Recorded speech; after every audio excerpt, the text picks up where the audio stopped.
Les droits de l'homme et le droit humanitaire, 2 modules pour permettre aux forces de défense et de sécurité d'être encore plus professionnelles dans la conduite des opérations militaires. C'est une initiative du ministère en charge de la Défense et accompagnée par le Haut Commissariat des Nations Unies aux droits de l'homme.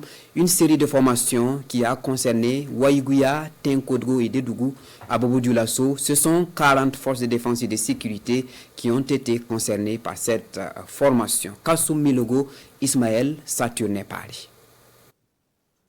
C'est le couronnement de 4 jours de formation issus des forces armées nationales et des forces de sécurité intérieure. Ces participants sont désormais nantis de connaissances en matière de droit international des droits de l'homme et du droit international humanitaire. Une session de capacitation qui entend renforcer la conformité des opérations militaires aux principes des droits de l'homme lors de la planification et de la conduite des opérations militaires de lutte contre le terrorisme. Ça a été une excellente session et nous pensons que la question du respect des droits de l'homme par les forces de défense et de sécurité est une belle opportunité pour vaincre le terrorisme de façon très efficace. Ce qui compte, c'est la dignité de l'homme, le respect de chaque être humain, qu'il soit une bonne personne ou bien un criminel.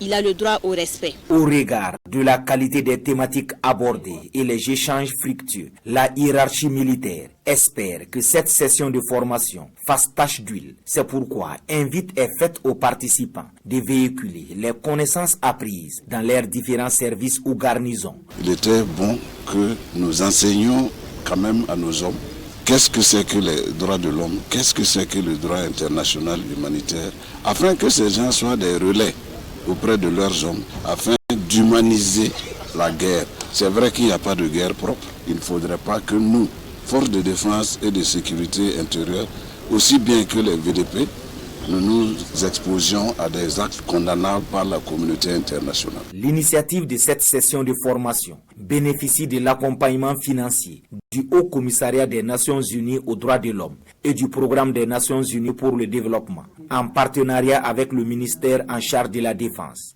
Bobo-Dioulasso est la dernière étape d'une série de 4. 40 participants venus de Gawa, Ouagadougou, Banfora et Bobo-Dioulasso étaient concernés